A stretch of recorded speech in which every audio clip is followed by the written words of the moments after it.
I wonder what's on the tube.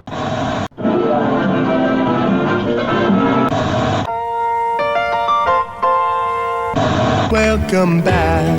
Thank you for being a friend. What you talking about, Willis? You are a meathead. No soup for you.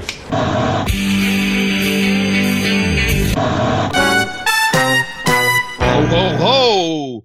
Don't touch that dial, adjust those bunny ears. Put on that Santa hat, because what time is it, Jay? It's time for a super denominational talk about a holiday that most people celebrate and some don't. It's Christmas time, Nick. Christmas time is here. Oh, wait, no, that's the Charlie Brown version. We've been good, but we can't last. Last Christmas we talked about the awesome, 7 episodes from Married with Children? Yes. The 7 Christmas episodes, including one of my all-time favorites where Santa parachutes to his death in the Bundy's backyard. So this year we were like, what can we talk about? And I remember I owned this DVD here. Again, I like how every single episode on here is about Christmas, but they had to call it holiday treats because they didn't want to offend, I guess. I don't know. Yeah. But this is a special DVD collection, Holiday Treats, 8 heartwarming classic episodes. And it's called TV Sets. Get it? Sets of TV shows. Enjoy holiday episodes from 8 of your favorite TV shows. Relive hilarious and heartwarming holiday moments from classic shows like The Honeymooners, which we've covered, and I Love Lucy, which we have not, to contemporary favorites like Frasier and Wings, neither of which we have covered yet either. That's correct. Several of these shows I had not really watched before, including Family Ties, Wings, and Frasier. I've seen, I know of them. I've seen snippets of them. Never really sat down and watched them.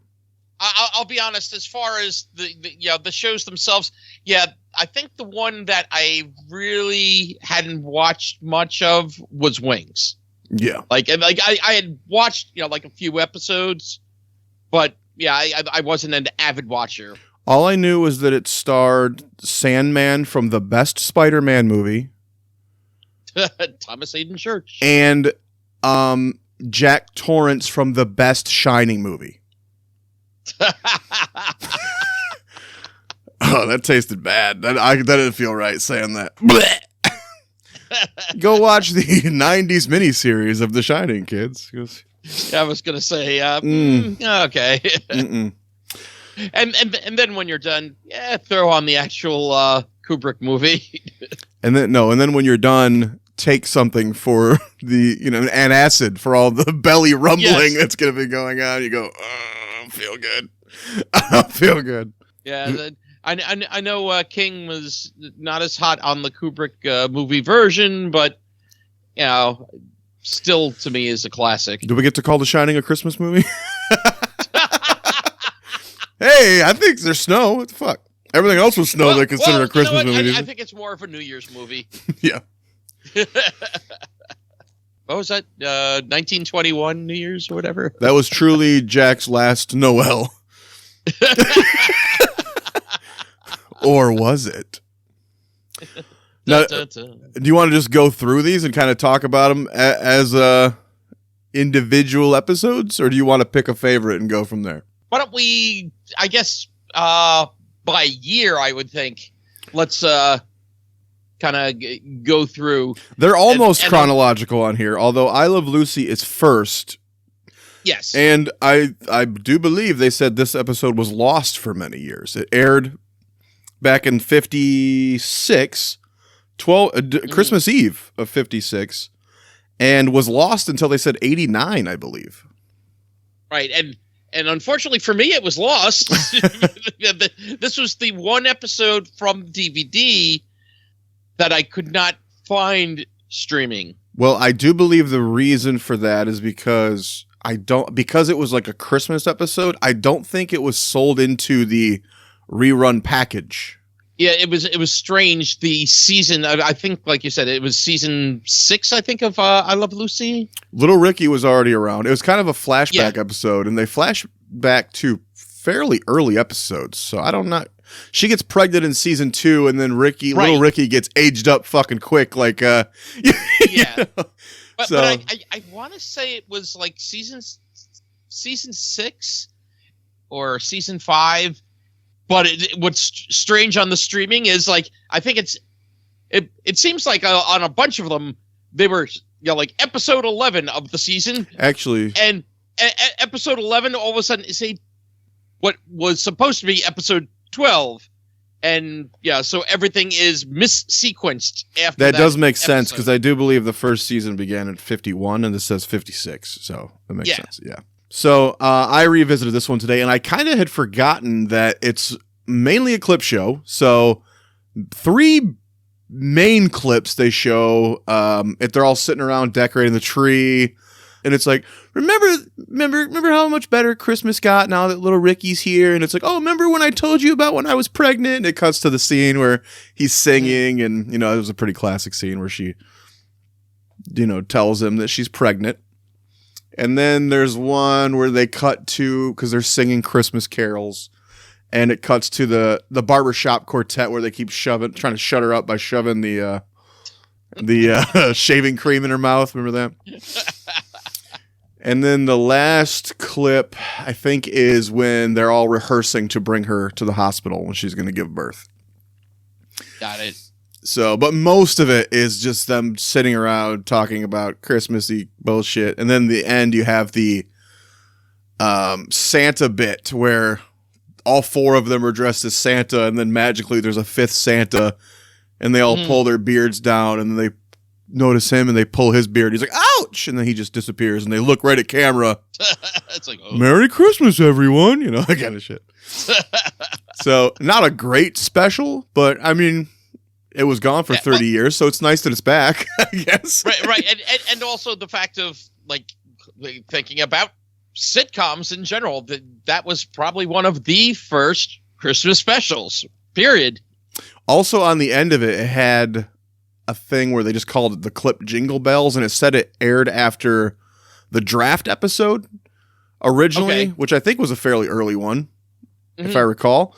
And it was basically the end bit with the Santa Claus and the pulling of the beard, exactly the same, only just that part. And they said that never re-aired, I don't think. So then that was the inspiration for the end of the special. Okay. So they just did it again, the same fucking thing again.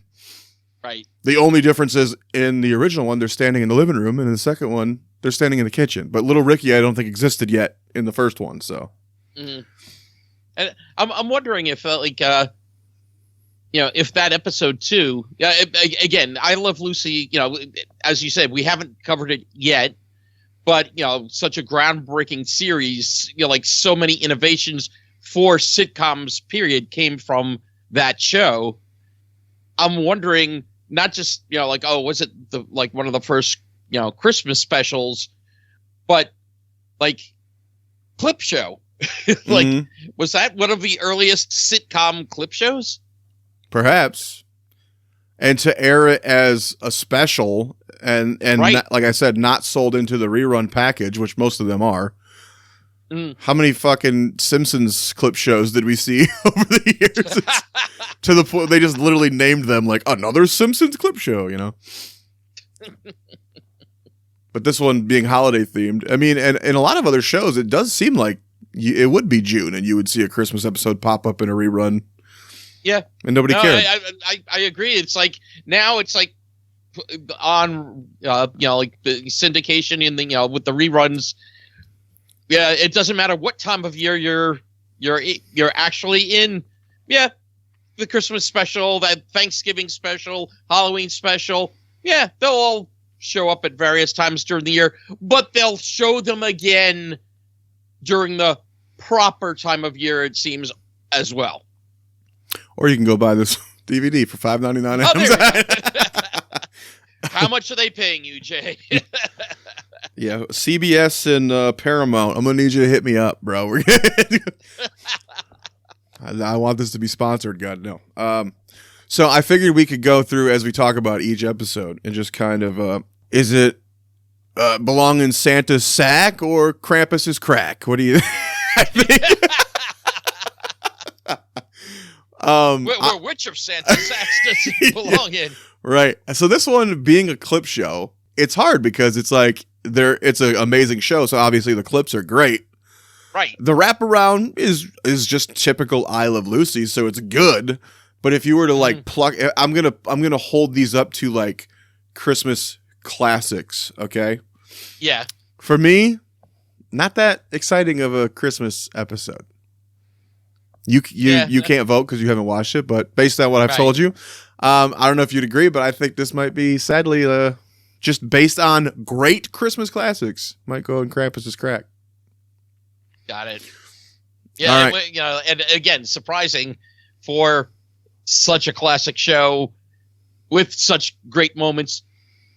Well, even if you took every themselves too. Yeah. If you took every I Love Lucy episode and ranked them, this is going to be near the bottom. Got it. So the next one on this DVD is The Honeymooners. 'Twas the Night Before Christmas. Original air date December 24th, 1955. So Christmas Eve again. In order to get Alice, Audrey Meadows, a nice Christmas present, Ralph, Jackie Gleason, sells his bowling ball. Yes. Alice is trying to hide a Christmas gift for Ralph.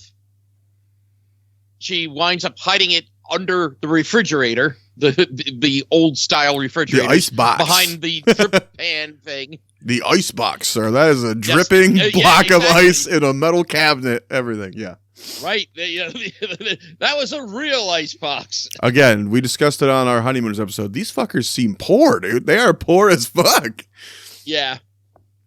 But so that happens. Then Ralph is Alice. I think she goes into the bedroom, and then Ralph comes in, and he has a gift for Alice that he wants to hide, and winds up doing the same thing. Well, they don't have much in there to hide shit in, so there's almost like nothing on the wall. Honestly, if the Cramdens moved in with the fucking Good Times family, they'd fucking be like, "This is a palace." If the Cramdens moved in with the Evans, yeah, they'd be like, "Wow, we're moving on up." Yeah, this is a pretty standard Honeymooners episode. It's basically all of them in a room at some point. This one is mostly Ralph and his wife, but the Nortons do come to visit, and another neighbor shows up at one point. But yeah, it's basically another stage play. As we talked about, the Honeymooners, a lot of feels like you could just do it on a stage, which they did. True. Yeah, basically it was. So yeah, it's just them talking. It's going back and forth. A lot of jokes about the gifts and inadequate gifts. Yeah, it's not it's not a preachy episode in any way. It's more. No, it's more of a commercialized Christmas episode.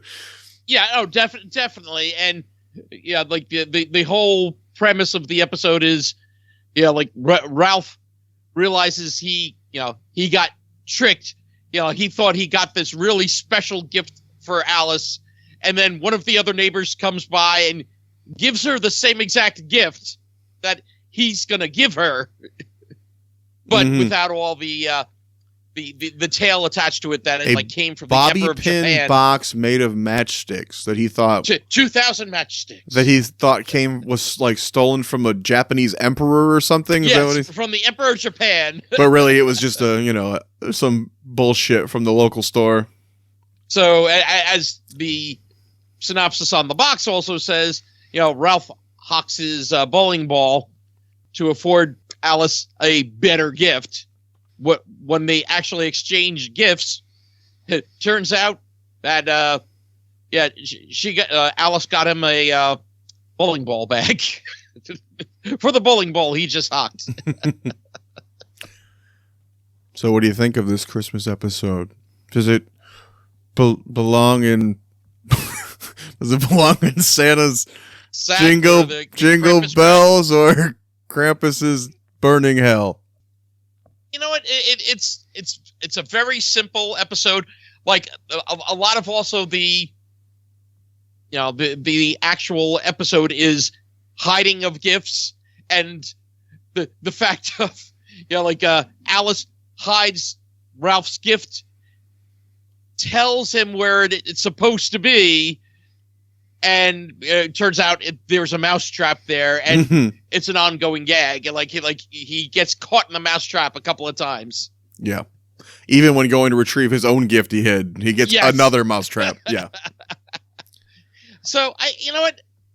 As simple as it is, I think it belongs in Santa's sack. Yeah, I don't think it's, is it the best, Christmas episode have we ever seen?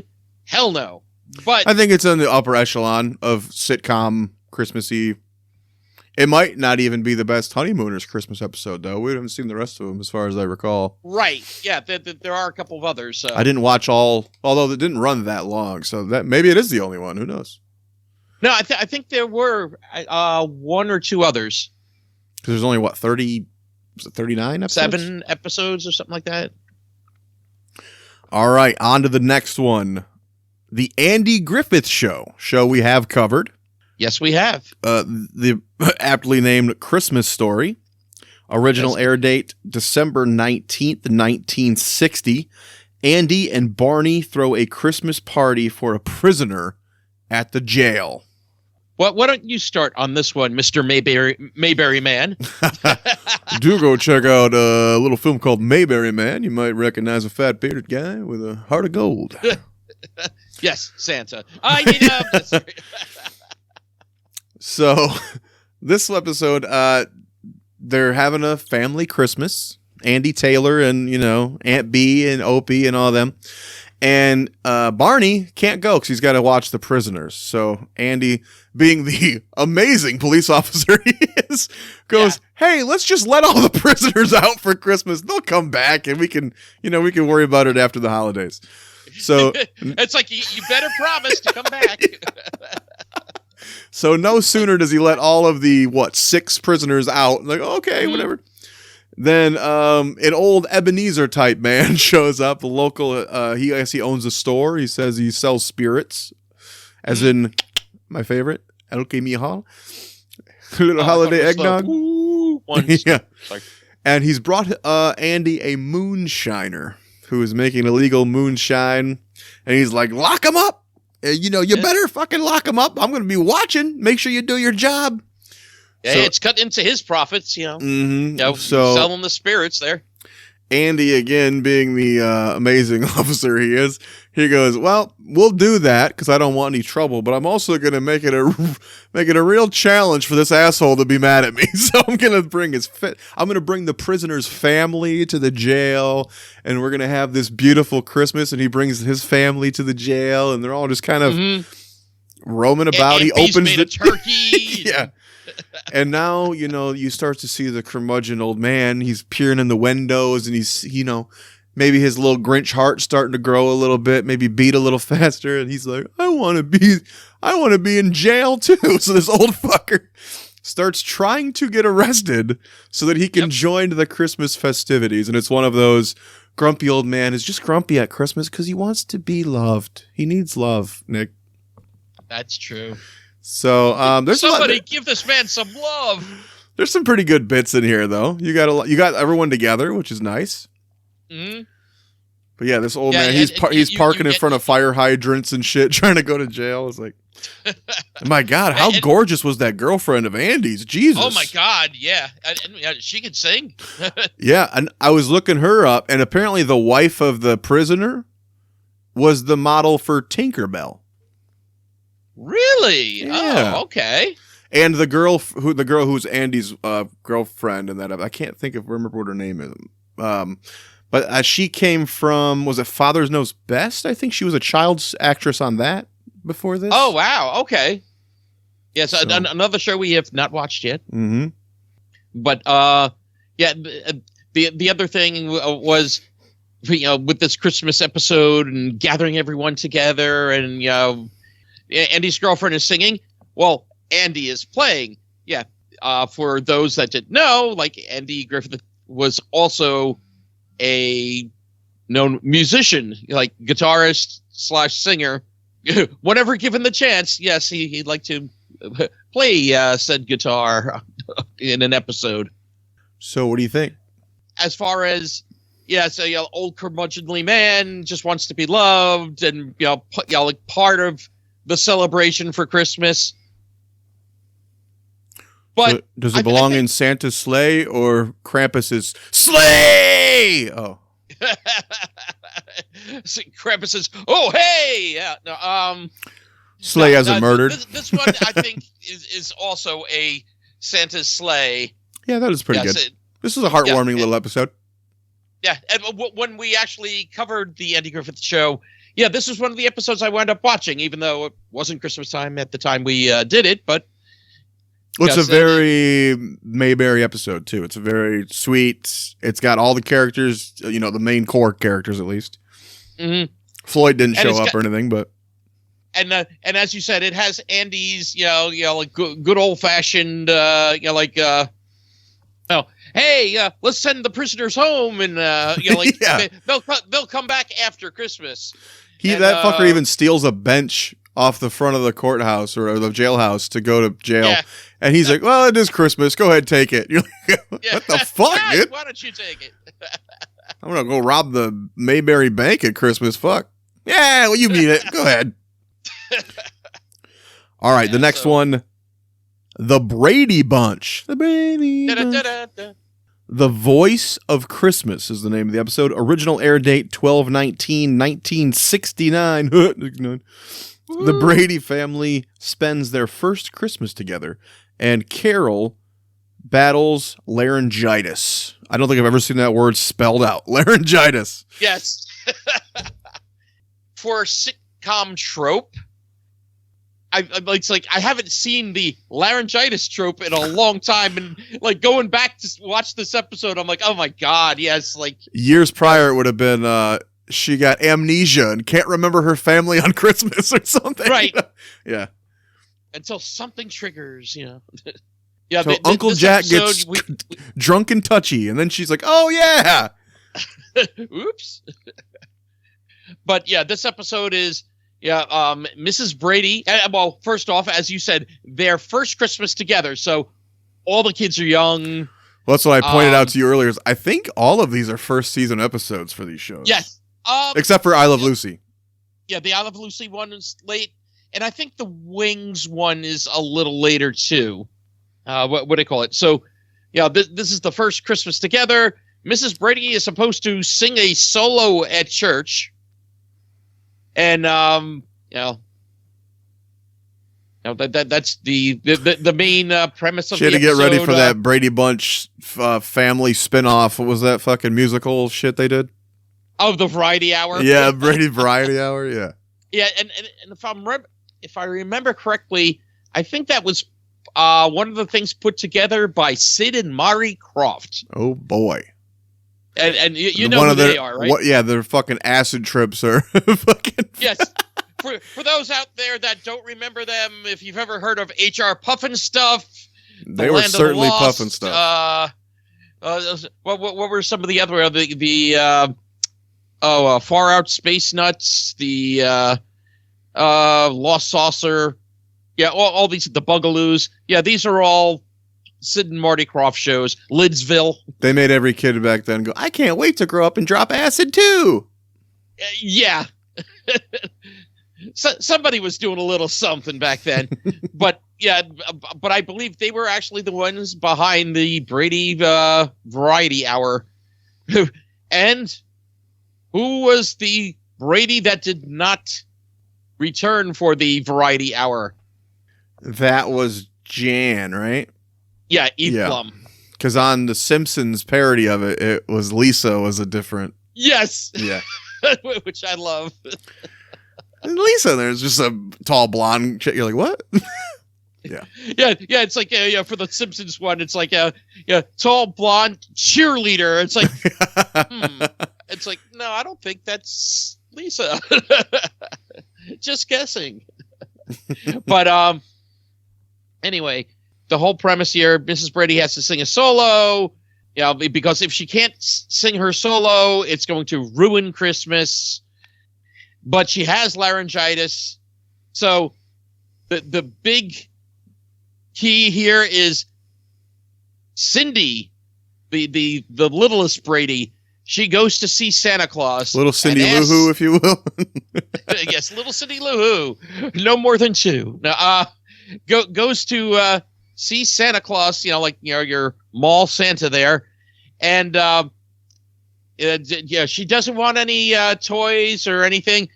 She wants Santa to get Mommy's voice back so she can sing for Christmas.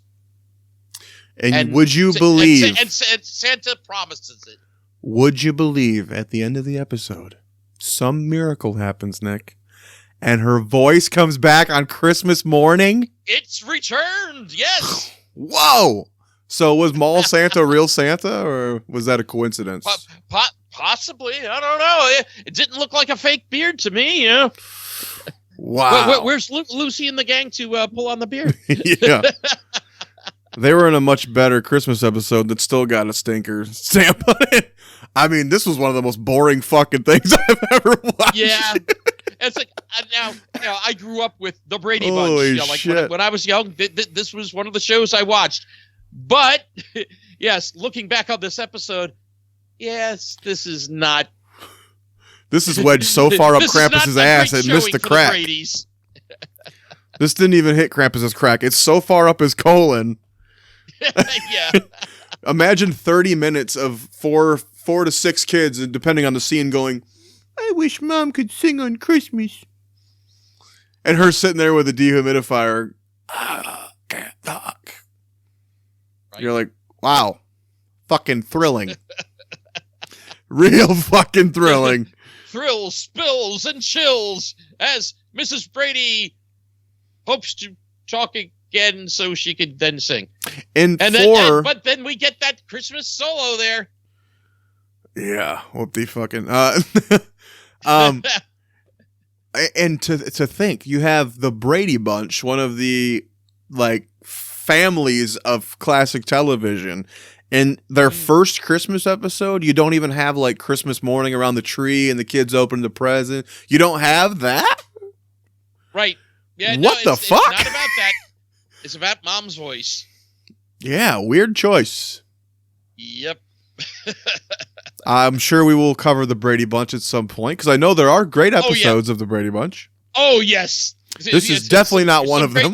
Some classic episodes, and I will admit, one of my early crushes was Marsha Brady. I thought you were going to say Peter. Did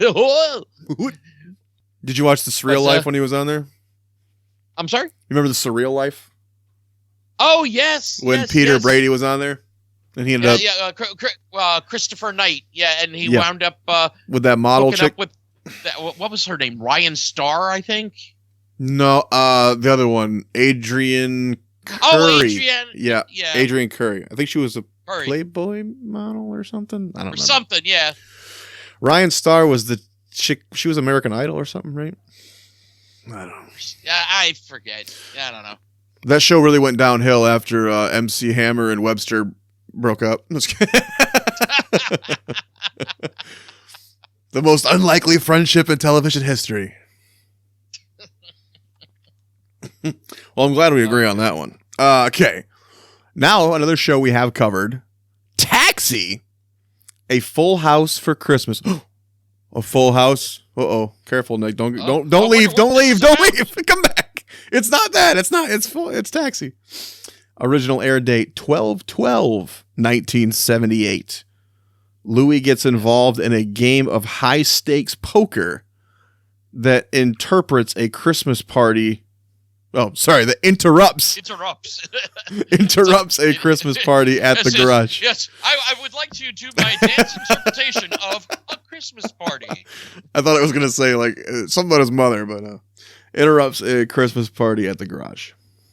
Now, things leaving out, there are some details there. Yeah, yes, there is a poker game, and there is a Christmas party, but there is also Louis' brother, his long lost brother, basically that they haven't talked to in 6 years, It involves Louie's mom.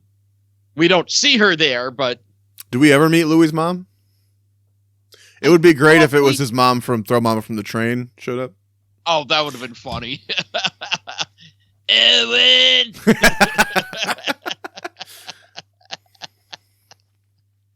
But why don't you give this one a crack?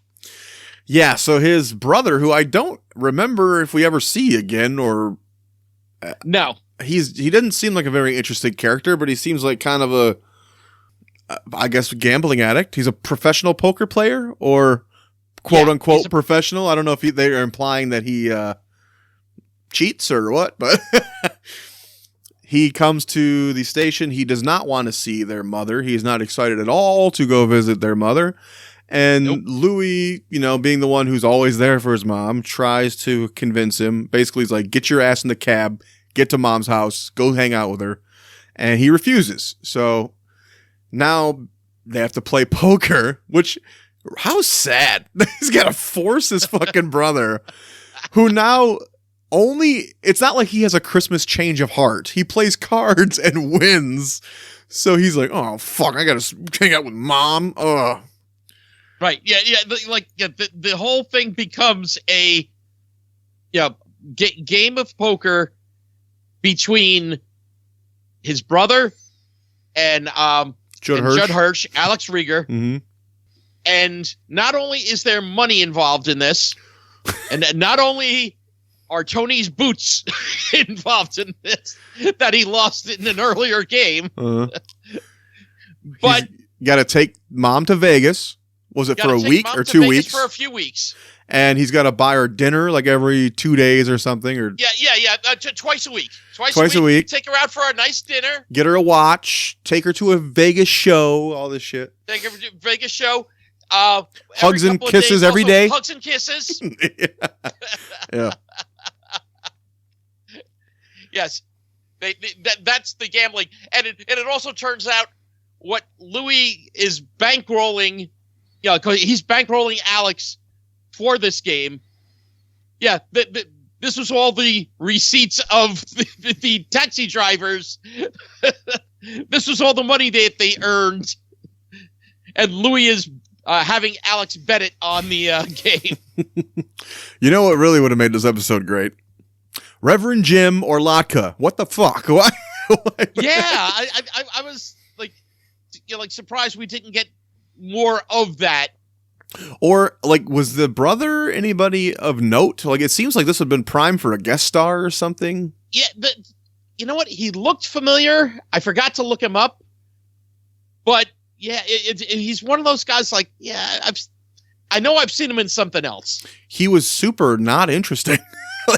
No, and this brother that we hadn't seen, and it's so crazy. It's like all the interactions between him and Louis, and that Danny DeVito is doing such heavy lifting. You know what's fun? I noticed this on a lot of the workplace sitcoms we cover. Whenever there's some family member, because it's a workplace show, whenever some brother or cousin or whatever shows up on a lot of these shows, there's a lot of I don't give a fuck. And I think that's why a lot of them do the stunt casting.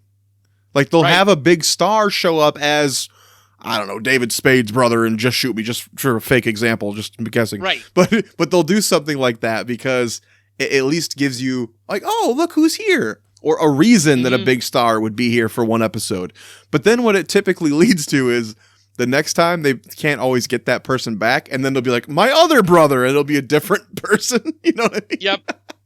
But I noticed that Taxi did that a lot. We met a lot of those characters' family, and I don't remember any of them being that interesting, except for Tony Danza's sister was Marge Simpson, Julie Kavner. Yeah, Julie Kavner, and then of course what do they call it? Laka's wife, who became a recurring character. Wife. Yeah, Simka, who was also hilarious on that show. Mm-hmm. And I just realized also with the Reverend Jim, he wasn't there till season 2, right? There, he comes in, I believe, actually season 2 as a regular. Honestly, I didn't really love this episode. I thought it was kind of boring, but I don't know. It was all right. Again, not the best Taxi episode. Taxi is one of the best shows we've watched. This is you get a lot of Louis, but it's not the Louis we like. It's Louis caring about his mother's feelings. I think the best scene in it was the phone call when he's talking to his brother about, you can't do this to Ma, and then the phone rings. What do you want? Blah, blah. Hold on, it's Ma. He's actually screaming at his own mother. Oh yeah, he's screaming at her. And then he's like, I can't talk to her when she's like this. Alex! He hands Alex the phone. You talk to her. He's like, what am I going to talk to her? He goes, I don't know, just listen. You're going to talk to her, just listen. Oh, hi, Mrs. DePalma. Yeah. Yeah, he used to pluck what off flies? That whole bit was the funniest part of the episode. But most of it was Louis like, God, I wish he cared about Ma. And then you don't even get you're all sappy, and then you don't even get the sappy Christmas change where his brother's like, yeah, you're right. I should love Ma more and be with Ma more. It's like, here, you lost the bet. You got to fucking deal with her now. It's like, oh, well. Yeah. Aha. Weird. The other premise of the episode that we don't get more of is, because of this is, first season, Elaine decides why don't we have a Christmas party here in the garage? So, she's making hors d'oeuvres or whatever the hell, Yeah, it barely happens, though. The kids show up and sing is about really all you get of it. The kids were cool, too, showing up. But, and I love the best part, though, is after they finish singing, it's like, here's your cut, Mr. DePapa. Yeah. Yeah, and then when she says, I bet we could even get the choir for a discount if Louis would probably even give us a discount on the choir. But, yeah, put it this way, I don't think it's Santa's sack, and I don't think it's either Krampus's crack. It's kind of like it's spilled onto the snow. If you listed all the Taxi episodes, though, it would probably be near the bottom for me. Yeah. It would definitely be on the lower end of the episodes. And, of course, also because we had still, what's his name, John, I think, still in the the cast here. Yeah, so, for me, it's more you died than Yuletide. All right. Next episode. What's our next? I think I know which one. We are hopping into the 80s. Family Ties, A Keaton Christmas Carol. Christmas Carol. Original air date 12/14/1983. Alex, played by Michael J. Fox, finds his Christmas spirit in a dream when he is visited by the ghosts of Christmas past and future. What an original idea. I wonder if they came up with this. Yeah, I was going to say, this is definitely a trope that's been done many a time. I think actually in our first season when we watched The Odd Couple, it was done, and it was done much funnier. Oh, you just reminded me. Andy's girlfriend, who was that hottie in that episode too, she was also Miriam in The Odd Couple. Oh, shit. Okay. Yeah. Nice. But yeah, that episode was much funnier. The Odd Couple one with Murray going, "God bless us, everyone," as Tiny Tim. Every couple of lines. Do you think there's even a count on how many fucking times A Christmas Carol has been done on? Oh no, every form of fucking TV and movie and. Yeah, and the thing is, it's been overdone. Yeah, I would argue it was already overdone by '83 when this aired. Oh yeah, I'm sure, and. Unfortunately, this episode falls into the done badly category. What the fuck? Now, here's the thing. Family Ties was a show that I enjoyed when I was younger. I was a teenager watching this show. And then when I watched this episode, with great anticipation, I'm like, oh, you're like, God. What? Yeah. It's like, when will this episode end? It really just makes no sense at all. Yeah, And the whole episode is, Alex, doesn't care. It's like he doesn't even want to exchange Christmas gifts. He's just too busy. He was too busy to remember to get cough syrup for his little sister Jennifer, and decides not to go back out. It's like, oh yeah, I'll get it tomorrow. It's like, Alex, tomorrow is Christmas, and he's like, so. Like, it's like, oh God, yeah. Like this one doesn't get any eggnog because it was an egg slog. Ooh, but yeah, like the setup itself was bad, and then Jennifer's the ghost of Christmas past, and then Mallory as the ghost of Christmas, future. It was just horrible. Horrible graphics. Again, it's 1983, but don't care. I'm sure there were a lot better ways to, like walk out through the wall or whatever. It was just bad all around. It's just the Christmas future one was. Let me throw it over to you. How did you like the Christmas future part? I didn't like any of this fucking thing, and it's sad because Michael J. Fox's charm still shines through because he's just charismatic, and you're like, wow, they didn't write shit for him to do here. It's like no, they every supporting character. I don't understand every supporting character's choice to do the same weird homeless. I'm gonna talk like an old gypsy woman or something. What are you doing? What was and they do it for so long in the episode. You're like, what the fuck? Yeah, it was poorly done. The only thing that I found semi-amusing was the future Alex, who being fat bald. Yeah, but if fat bald, he's a rich guy and I'm like looking at him and I'm like, you know what he kind of reminds me of a little bit? Don't say me, don't say me, don't say me. No. I was gonna actually say almost like an early model for you've seen with Ben Stiller and Jack Black and Tropic Thunder. Tropic talking Thunder. About Tom Cruise's character. Yeah. What was his name? Leo something. I forget off the top of my head, but yeah, it was almost like, oh, okay, this is like how like slimy a person, oh, okay, and with the balding hair and everything. And I'm like, oh, okay, so that's all we got from this episode. And he's more worried about the fact that he's going to go bald than the fact that he's fucking up his family. But no, this is worse than egg slog. This is non-alcoholic egg slog. No, this has gone up the Krampus's crack, went through the colon. Actually, this came out the Krampus's mouth, and it went back through again because it wanted another ride. I really wanted fucking the father, what's his fucking name? The character from Tremors to show up and just murder the whole family, but he's way more interesting in those than Yeah, no. That again, we'll we have not covered Family Ties yet, and I've barely watched it ever. I've only seen clips and this and that. So for me, this introductory was like, ooh, ouch.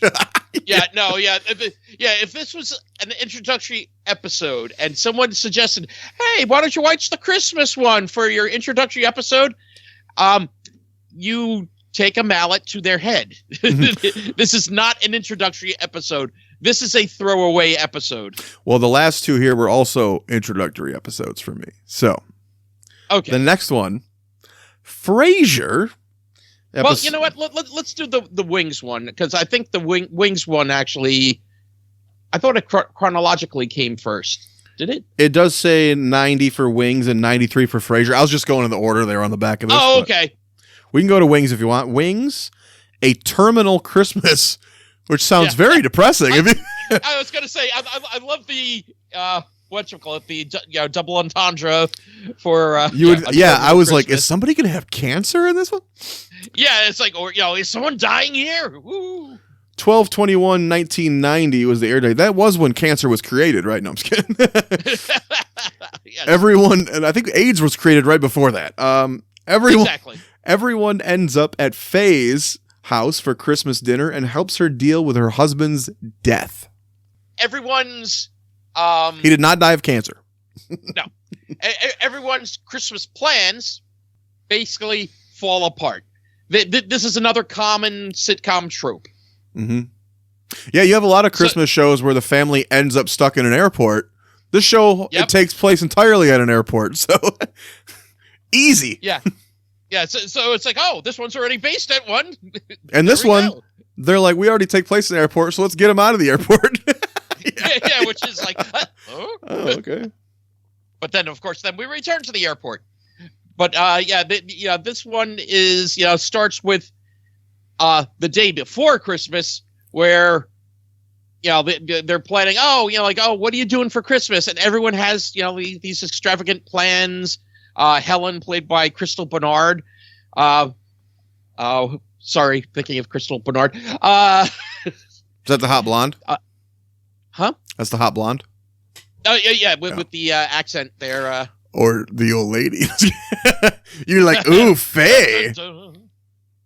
Now, her parents are going to come to see her for Christmas because the parents always go to see her more successful sister every year. And, hey, they're finally going to go see her. And then what were the other ones? Faye, she's having some friends over, for Christmas.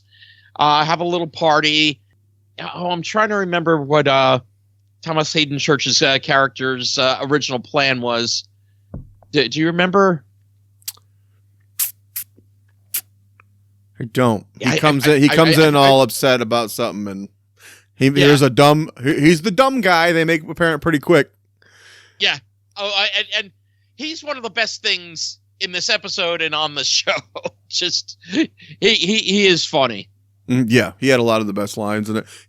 Weber was pretty funny in the few little bits he had. He was very play to camera, cocky, which I like those characters too.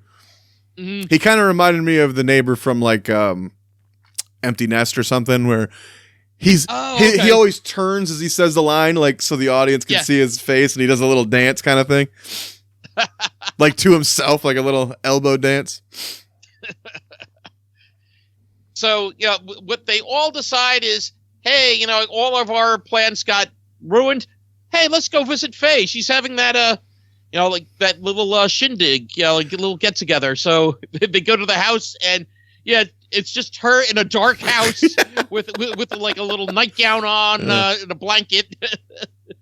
And it's like, apparently she is not having a party because she is kind of stuck. Because, since her husband George had died,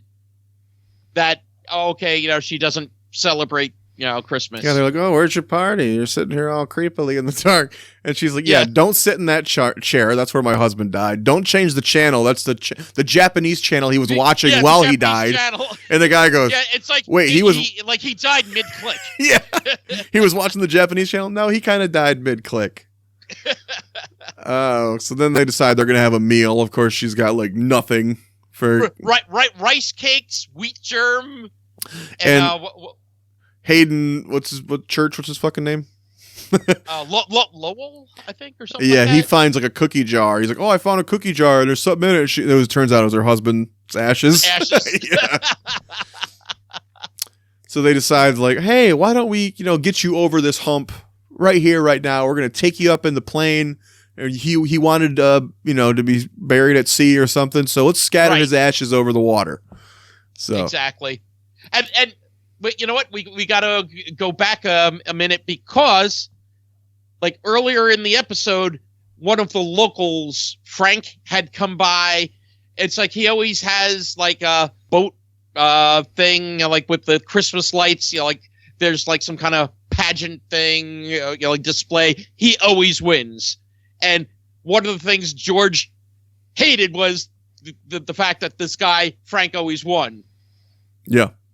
So cut now back to the plane where they're going to scatter George's ashes over the sea. Mr. Church or Lowell, whatever the hell his name is, he drops the fucking cookie jar, scatters the ashes all over the fucking plane, and then, hey, back to Death Comes to Town, picks up the ashes with the fucking dirt devil. What's it called? A little hand vacuum. Yes, and they decide to throw the dustbuster full of the ashes out the plane into the sea. Well, when they get back, it's like, it's like, I hope George, like appreciated, like I wish there was some kind of sign that, this is the way George wanted to go. And that guy Frank comes back and is disappointed because his boat was set up to win again when something dropped out of a plane or something dropped out of the air, hit his boat and sunk it. But we say busted right through the bow and fucking sunk his boat. Yeah. And she's like, "Oh, thank you, George. I miss you too," or whatever. Actually, my favorite bit was the cold open when she's working the desk and the guy's got the big giant present. He's like, "Isn't there any way?" Golf clubs or something. Yeah. "Isn't there any way I can get this on the plane? It's a brand new set of golf clubs." And she's like, "I'm sorry." He goes, "What if I buy a seat?" "No, we're sold out." And he goes, "Well, I guess you can have it. Merry Christmas." And he leaves, and she brings it back to the back room. There's presents everywhere. He's like, "We're doing better than last year." Yeah. This old bitch is stealing everybody's fucking Christmas gifts. And then they're immediately like, feel bad for her. Her husband died. She's a criminal. She's a criminal, but she's got some extra presents. And I'll be interested to see when we watch Swings all the way through or whatever, how many of these characters are there the whole time. Because, like, is she a character like a Selma Diamond that disappears?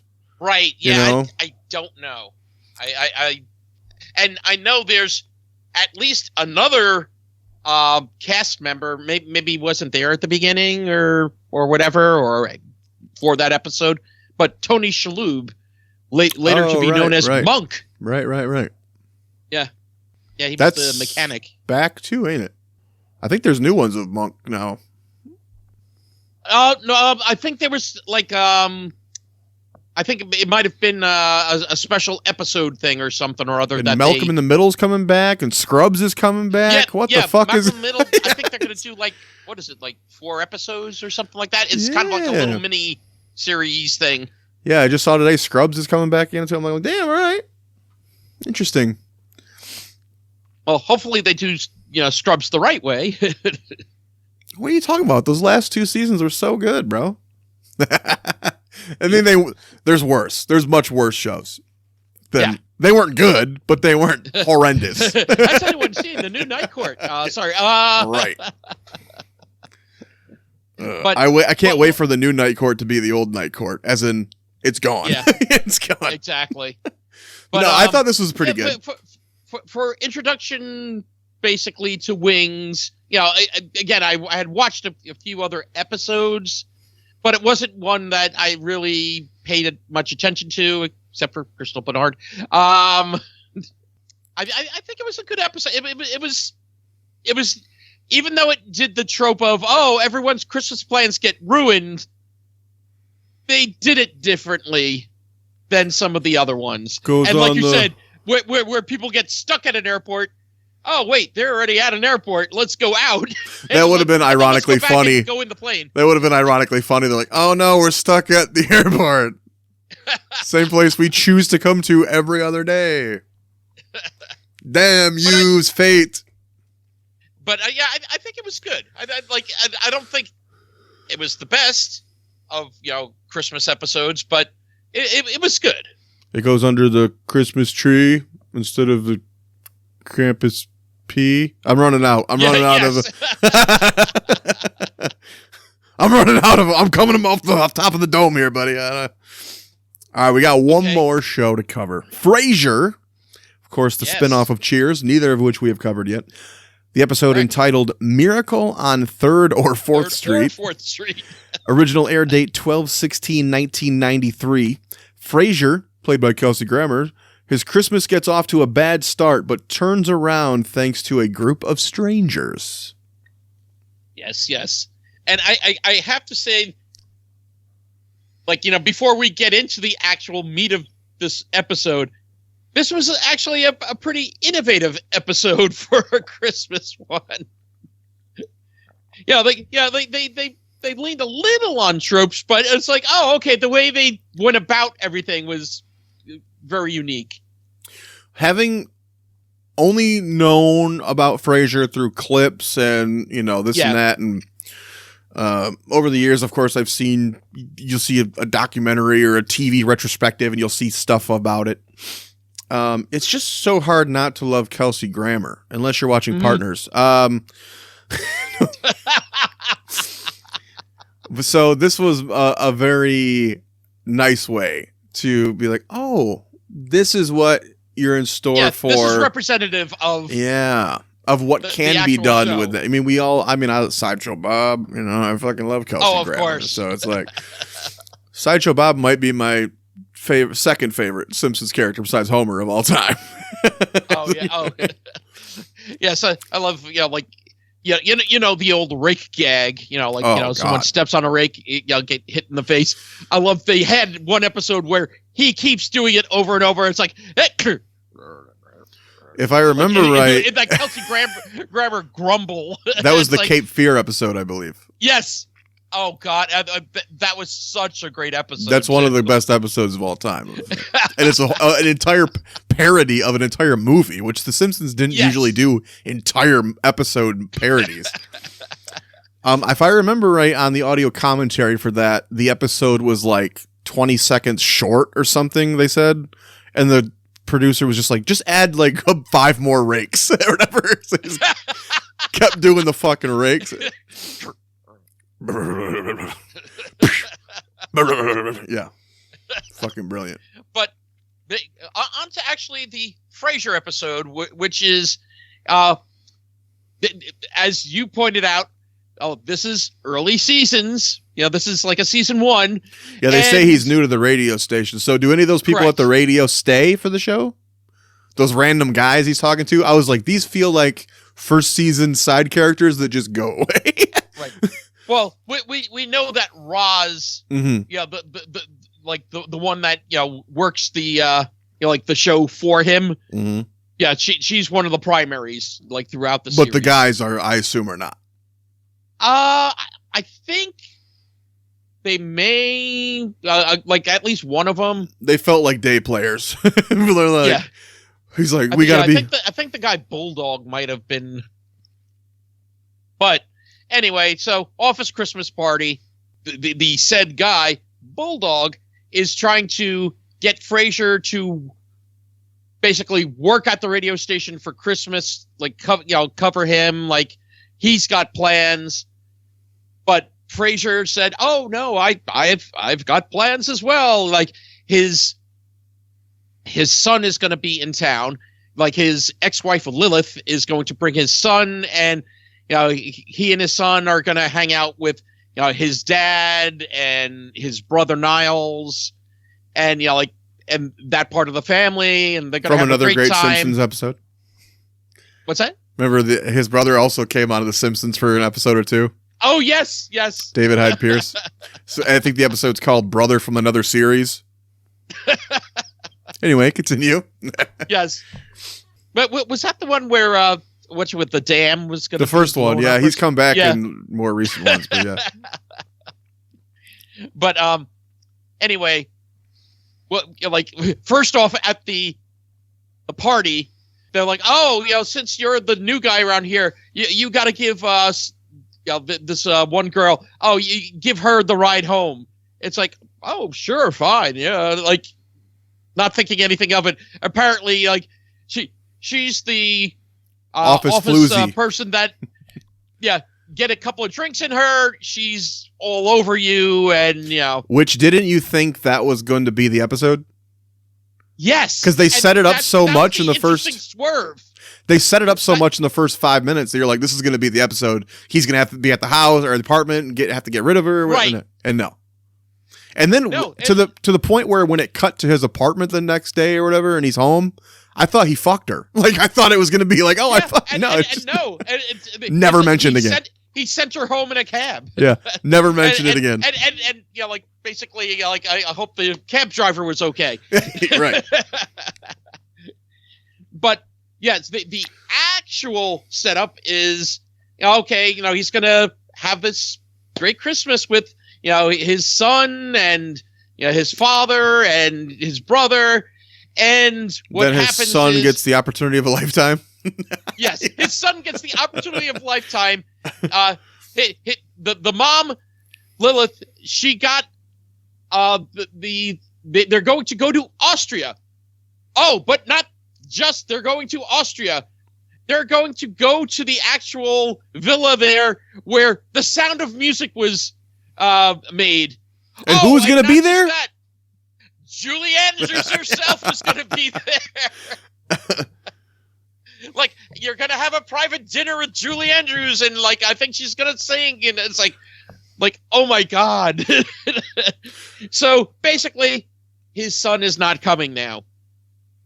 Not only that, now after he gets off the phone, he's having an argument with his dad because he wants to, Frasier wants to put lights on his Christmas tree, like shaped like chilies, chili pepper lights. And, like the dad wants to put on the traditional lights. So, they're having an argument over that. I also like you said, you haven't really seen this, show, like, really, right? Not really, no. Okay. The dog in this show is great, Eddie. Mm-hmm. The fact of, like his reactions on things, and also, like, the way they perfectly set it up with Niles was drinking the eggnog, put it down. Eddie knew right then and there. It's like, okay, quick, go around, take a swig of the eggnog, and then Niles goes to drink it again. I'm sure the dog's still alive, right? You're not going to ruin Christmas by telling me the dog died, are you? He's on a farm now. He's on a farm with all the other doggies. Up north? Playing. What's that? A farm up north? Yes, a farm up north.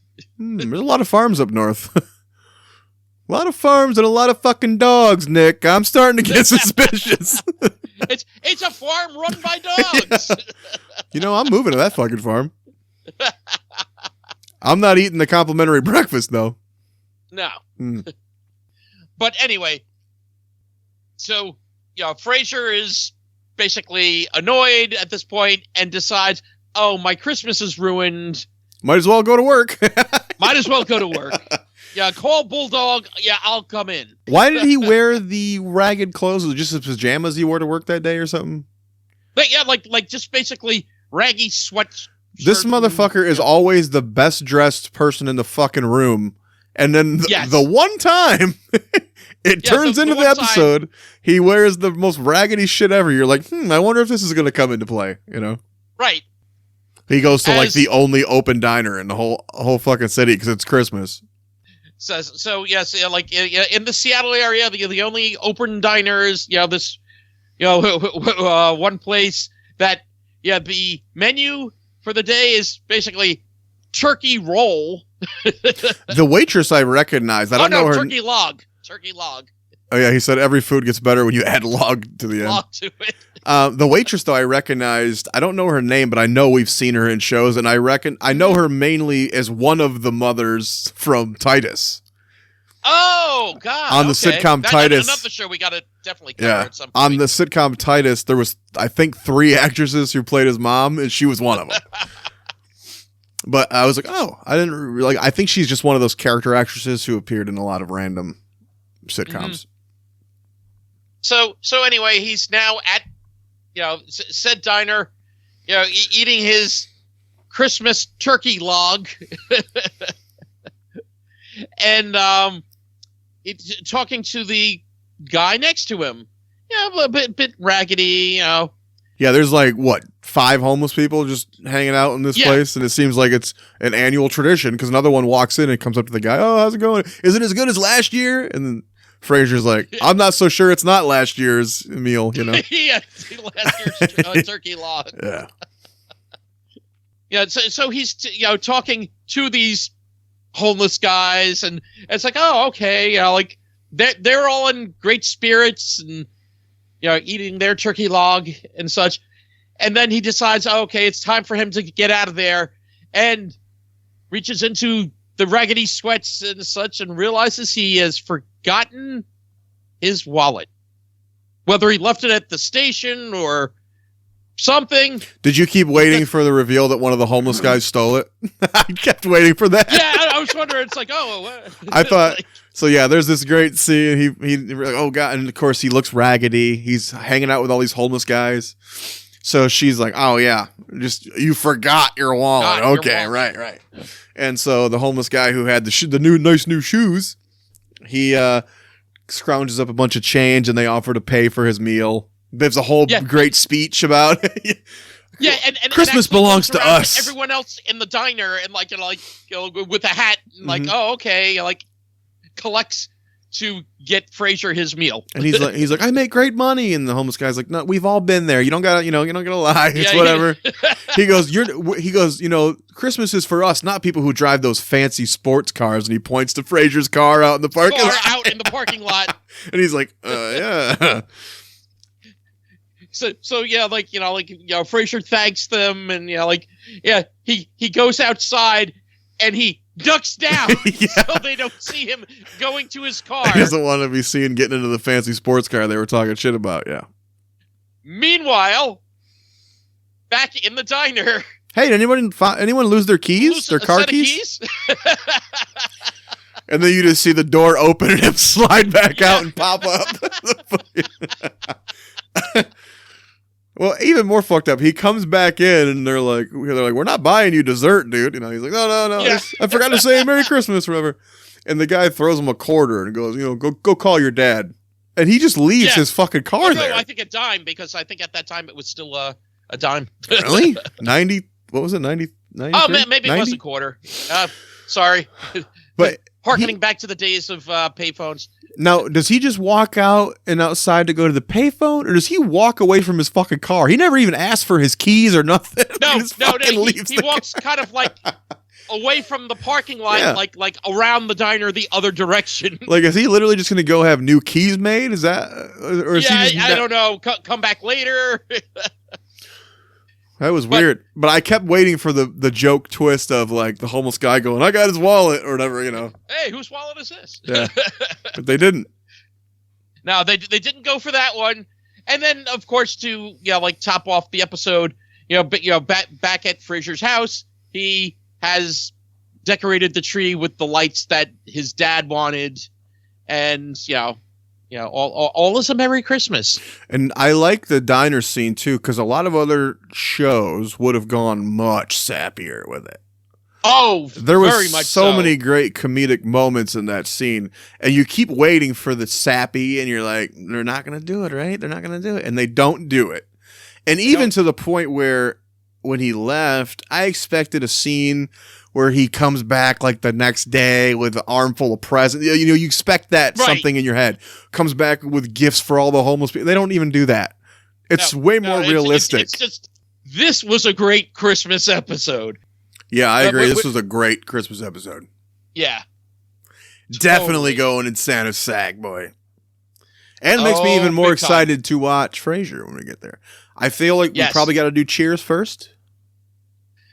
You know what? You don't have to do Cheers first. This is a strange show. Like, if you have the background of Cheers, that's fine. Cheers takes place in Boston. This show takes place in Seattle. This show takes place with his family. Cheers takes place with the patrons. Did of the bar. any of the Cheers cast ever show up on Frasier? I think there were.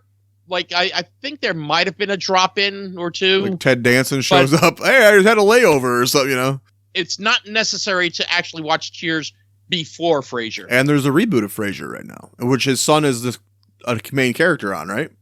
I believe so. I know there is a reboot, but I haven't watched it at all yet. I think his son is one of the main characters, but I don't know if it's I don't even know if the actor was on this show or, I don't know. Probably a new actor, I would assume. Mm. But I don't think his brother's on there. No, actually, which is weird. Most of the cast from the original Frasier is not on this show, on the new show. Well, maybe they figured it worked for Cheers. We just took one random character and spun him off. So, hey, it might work for this one. Just, we don't need everyone else. We'll make some new ones. But so this was a turkey log, not a shit log. Man, I'm glad I don't got to make up any more of those. This was definitely the top of the Christmas episodes for me. Absolutely. Of the 8 we watched from this DVD, this is the best one for sure. And just to cheer myself up, also, I also watched the. I told you, not on that DVD, but the Just Shoot Me Christmas, the Finch That Stole Christmas. Yeah, that's a great episode. We can go over it another time, but yeah. Great episode. That's a good one. And another great show that we also have to cover. All right. Well, if you want to find more Sitcom My Face, a situation comedy podcast, do find us on Twitter at Sitcom My Face. Email us, sitcommyface@gmail.com. You can find us on facebook.com/sitcommyface. You can find me on almost all platforms at Bidwell Fogg, and Nick over there at NetNick191. That is correct. And of course, check out our feed on YouTube. Check out some of the clips. Check out some of the full shows. Yes. Yes. Come to the dark side. Let Santa empty his sack all over. I don't like that. I'd hate to be the dad cleaning up after that opening. Oh, boy. Santa hanging out with a lot of ho-ho-hos. Okay, anyway. How are more family Christmas photos not just dad standing in the background with a garbage bag full of Christmas wrapping? Just like, God damn it. But until next time, I hope you will sit under our Christmas tree and then sitcom my face. Sitcom our face. Ho, ho, ho. What the fuck did you call me, Nick? Merry Christmas, everyone. He's a mean one.